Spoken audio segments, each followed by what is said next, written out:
news of the week. All right, yes.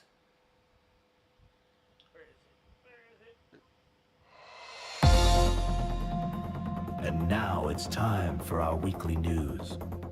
We're breaking down the key stories shaping our world, from policy shifts to the latest in global affairs. Let's dive in. All right. All right. Don't forget to change those slides, Todd. I did, yes. We are on the news slides now, yeah. What's in the news, Doug? Yeah, so the thing that really kicked off this whole week, and like I was saying, just over a week ago, I wasn't so sure I was going to go protest this weekend. And then the stuff started happening in LA, and I felt like I had no other choice. So, what really happened outside the Paramount Home Depot? The reality on the ground versus the rhetoric. So, this is, of course, the event that led Trump to sending in the National Guard and despite all local authorities saying it was under control and there was no need for federal intervention, Trump decided to send in the National Guard, activate the Marines, put them on ready to go status, and took control away from the governor. Because usually, when you activate the National Guard, the governor is in control of the National Guard, unless you're going to invoke the Insurrection Act, which specifically Trump did not do. So, from the Los Angeles Times, which, by the way, is owned by a Trump billionaire ally. If you recall, during the election, the LA Times declined to do any sort of endorsement because their editorial board was going to endorse Harris. And so they just nixed it, sort of like what Bezos did with the Washington Post. So, so the LA Times, again, a Trump allied, fairly conservative newspaper, this is what they say really happened outside the Paramount Home Depot. It began as another Saturday morning at the Home Depot in Paramount, a working class, predominantly Latino suburb south of downtown LA.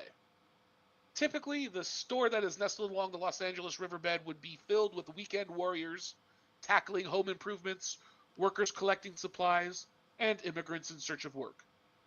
But that morning, Border Patrol agents were spotted across the street from the Home Depot, gathering around 9 a.m.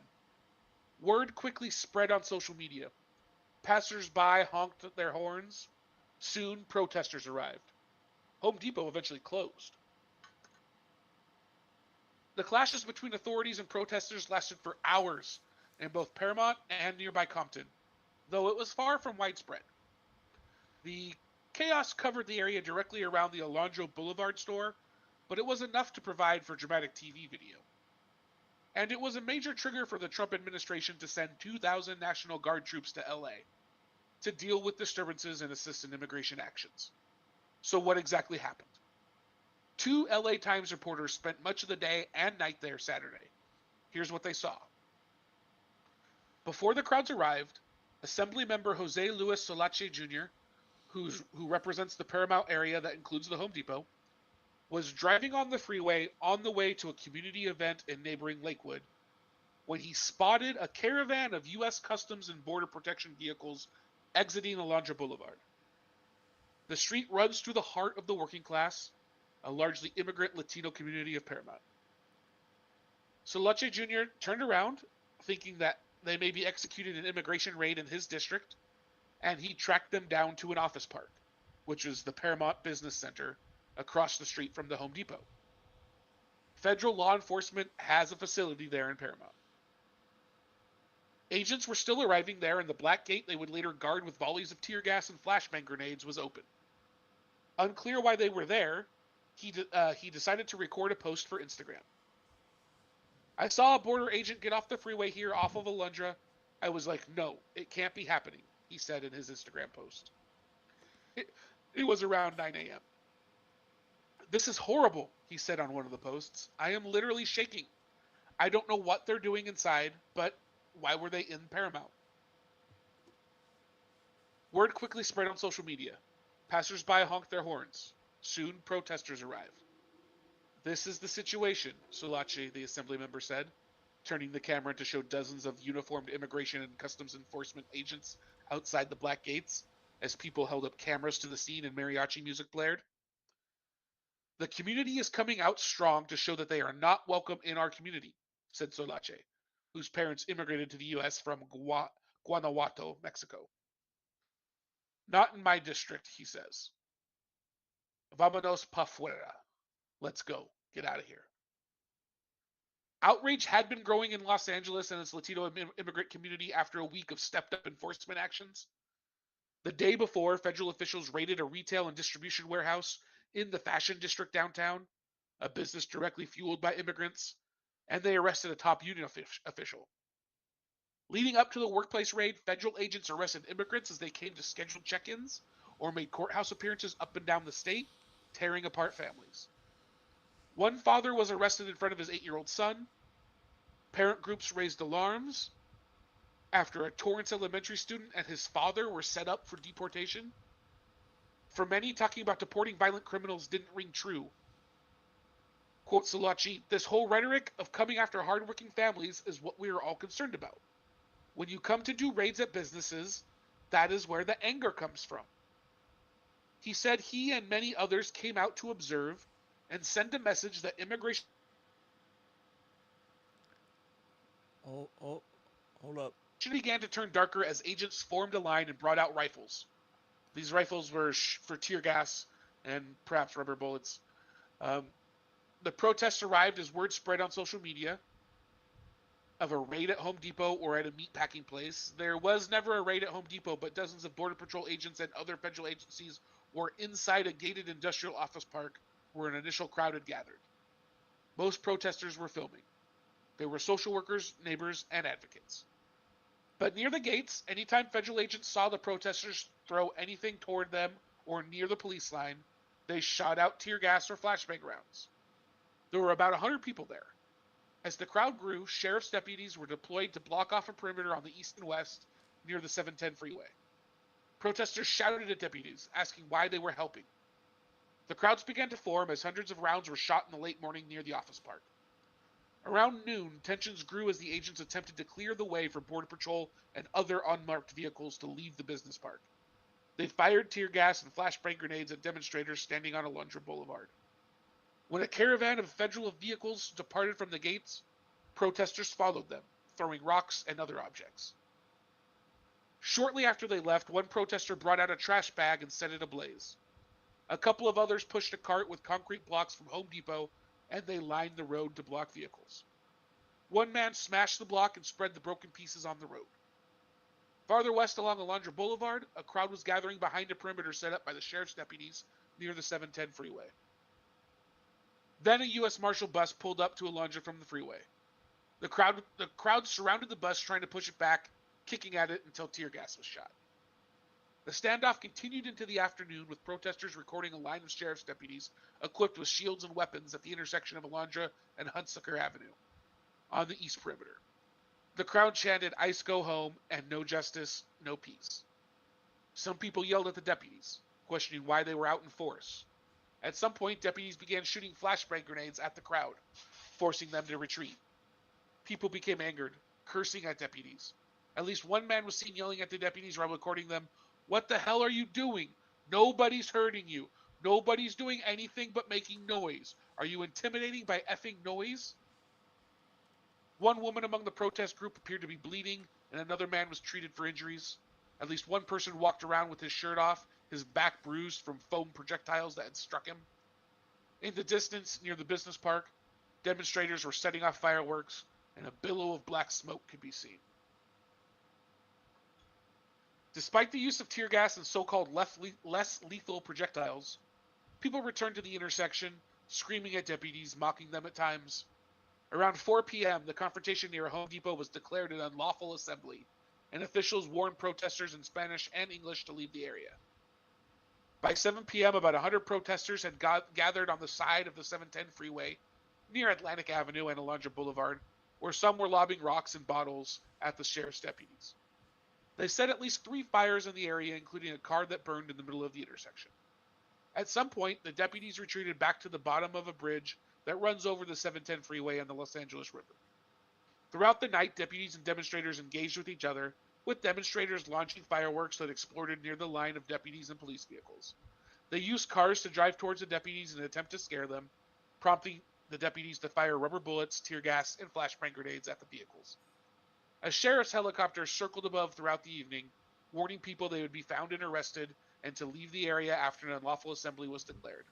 But the demonstrators continued, chanting and waving flags, while some in the crowd continued to throw things at the deputies.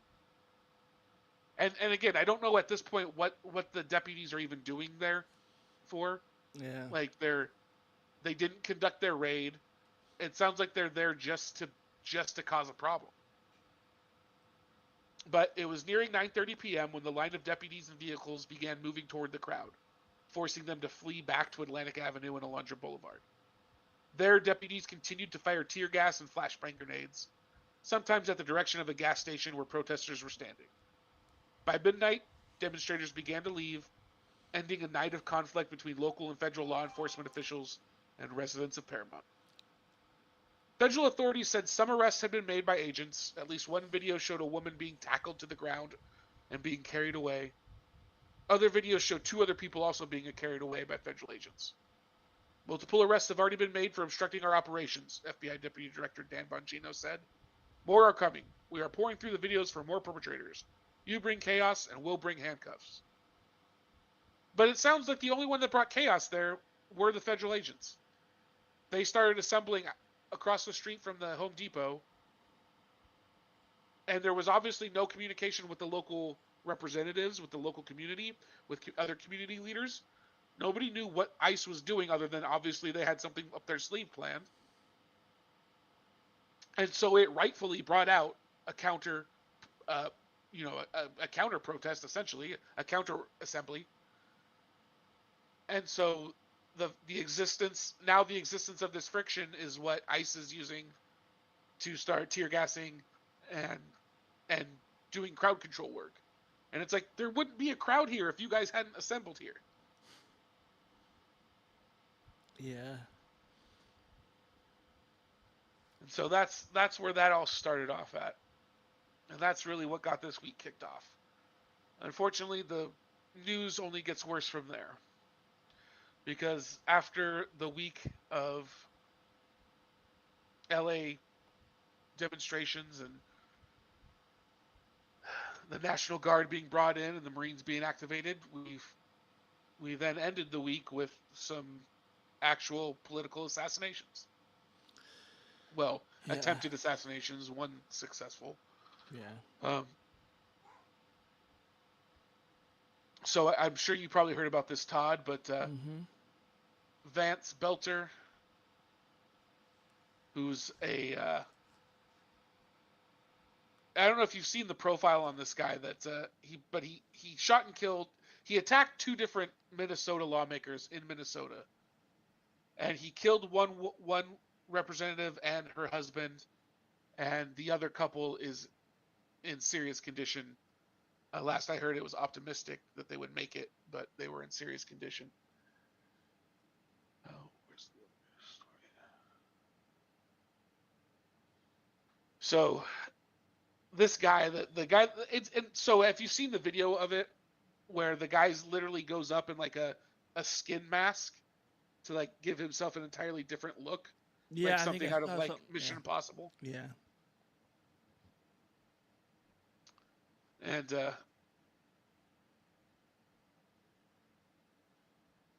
crazy. So Belter, 57, was arrested Sunday night in the city of Green Isle, Minnesota, where he lived, according to authorities. He's accused of killing one lawmaker and her husband and wounding another and his wife early Saturday. Officials said he left behind an apparent hit list with dozens of names in his car. 70 Democrat lawmakers and other private citizens. Yeah, after exchanging fire with police outside the home of one victim and fleeing the scene. So that's the thing that's crazy to me, is he exchanged gunfire with police, with law enforcement, and still got away. Yeah. Like they let him get away. It seems like it, doesn't it? Like Yeah.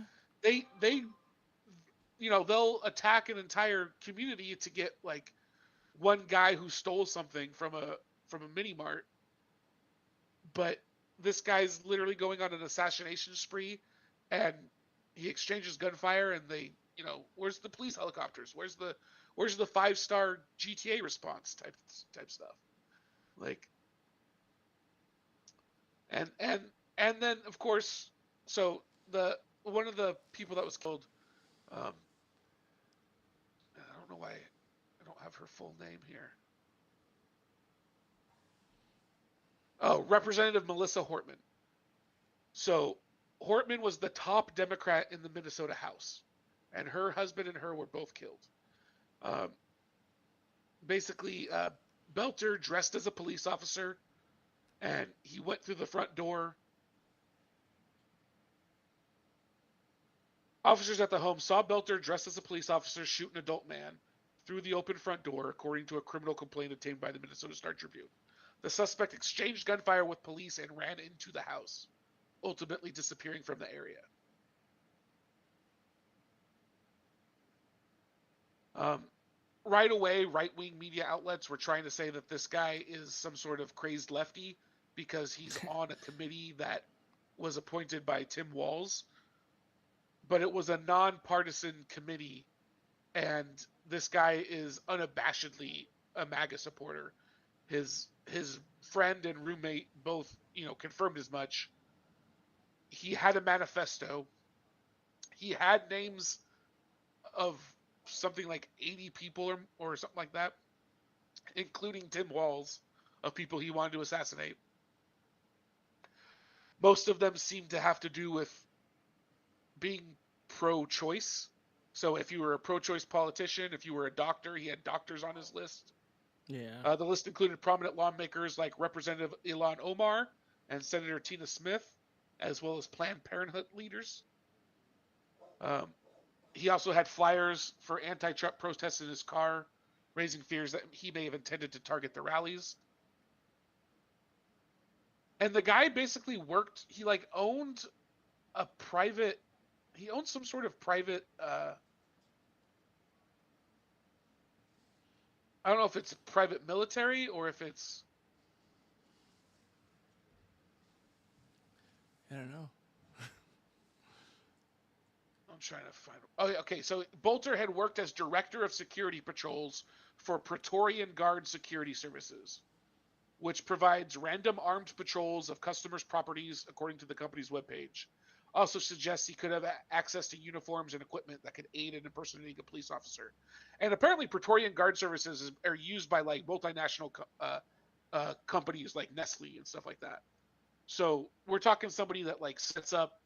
We don't know for sure what he did for them, but these could be the people that Nestle uses to go secure an area that has water that they want to steal, or go do modern day colonialism type stuff, or go disrupt this country, cause political unrest somewhere, so that then we can get the right people elected in this country.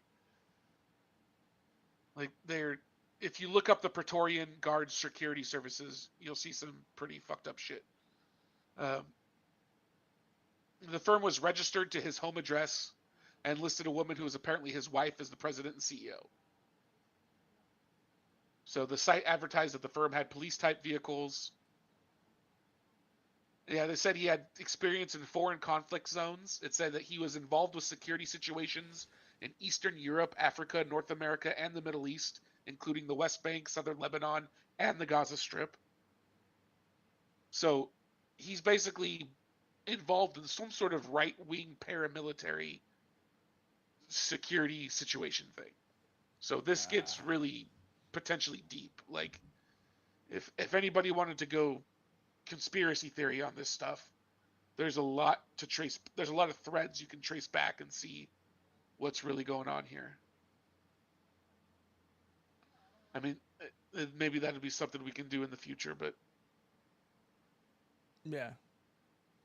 He also supposedly launched a Christian nonprofit called Revo Formation Ministries. So it's got this right-wing Christian nationalist paramilitary thing going on, which is really similar to Eric, Nancy DeVos' brother, Eric Prince, and the Blackwater stuff. Okay. Yeah. It's all very much in that line.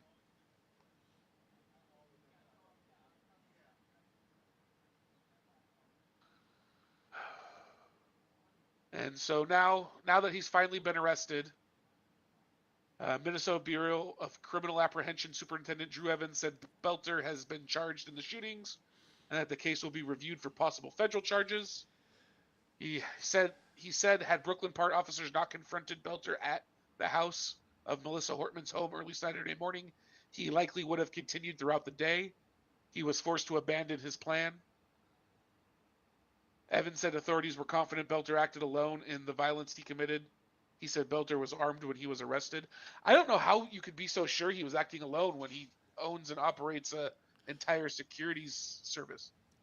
Like, I mean, I guess it Yeah. depends on what all was done, and could he have done it by himself or not? yeah, and it's just like why you wouldn't immediately think that there's, he's got 3 or 4 buddies all poised to start doing stuff elsewhere throughout the country or something like that. Like, but it is amazing to me that he got away at first. Yeah. But of course, this is what we're living in now. Yep. But last story for news of the week. It is, and I'll let you go into this more, Todd, because this is your day, not mine. That's but right. it's You're, national- you're one of those darn millennials. But it's National Gen X Day. Yeah, today, and I didn't know this until this morning. I was like, what? We have a day?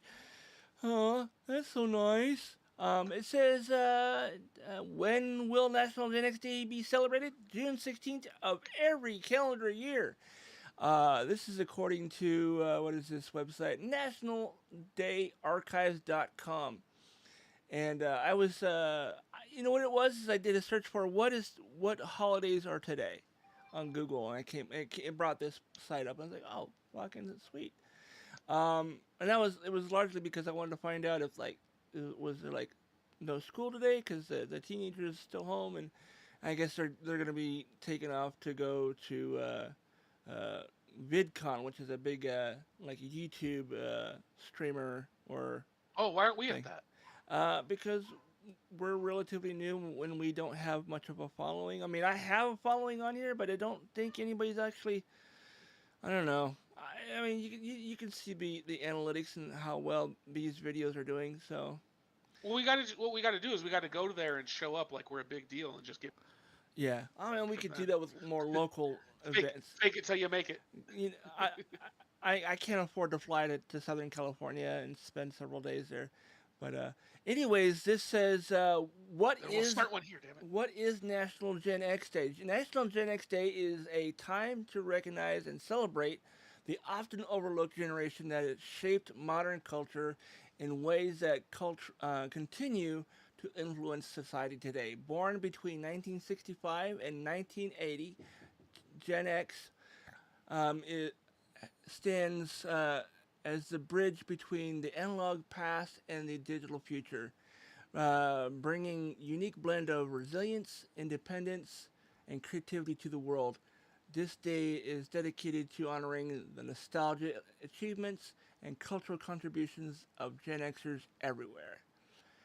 I didn't know that we had a national holiday, and it's not even recognized by the government or anything. But it's like Talk Like a Pirate Day or Talk Like William Shatner Day.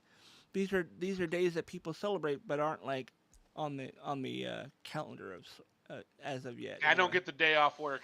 You don't get the day off. It's not a bank holiday, so I guess it was created this year. This is the first annual. This is brand fucking new. We're at the ground floor. Yeah, so I'm glad I caught it on opening day. So there's a bunch more things said here, but it's all let me read this. Why was National Gen X Day created? With the 77 million baby boomers having been in the spotlight for the last 80 years, and millennials and Gen Zs now getting all the attention. As the first of the Gen Xers turn 60, it's time for them to get some recognition. Despite our profound impact, Gen Xers are often overshadowed by the larger generations before and after them. National Gen X Day is being created to ensure that their contributions, whether in technology, entertainment, or social change, receive the recognition they deserve. It's a moment of to acknowledge their role as the adaptable, self-reliant generation that shaped the modern world while maintaining an independent and sometimes rebellious spirit. Plus, this is inspired by this a special person to me, blah blah blah blah blah blah blah blah blah blah, and it's that person who's posted this. It's just their girlfriend or whatever. So good for her. But yeah, so I am going to put this on my calendar to remind me every year. This day going forward is being Gen X Day. We have a holiday. I'm definitely going to be letting other Gen Xers that I follow on social media know, hey, you guys, in case you didn't know, today is that day. And, yeah. So, alrighty. Right on. Well, happy Gen X Day, Todd. Thank you, sir. It's good to have another holiday for a white, middle-aged male. Yes. It's kind of hard being upper middle class and white. I don't know if I'm upper middle class, but I'm No, we are not. not even close. I am poor. I am poor. I am so poor. Yeah. And I did want to say, yesterday I contacted Spotify because I noticed that, yes, on Spotify our podcast is labeled as self-help, or was labeled as self-help. And I got a hold of somebody last night, and I was like, you know what? I changed it to news commentary, and it's not showing up on the public page for the Spotify page for the podcast. And they said, all right, well, let me verify a couple things, and then we'll go ahead and do this. And she's like, oh yeah, and I'm listening to it now. This is a cool podcast. It's like, well, because you helped out, I'm gonna give you a shout out. So Tanya, thank you for helping out. And yeah, thanks, Tanya. And it now registers as both news commentary and pop culture. So we should show up when people are looking in those categories on Spotify. We're not just trying to get people that are looking for self-help. Oh God, what have we done? I was like, these guys need help more than I do. What the fuck, That Todd guy, he sounds like he needs therapy. We all need therapy. But yeah, so that is that. So the next thing here, we can take it to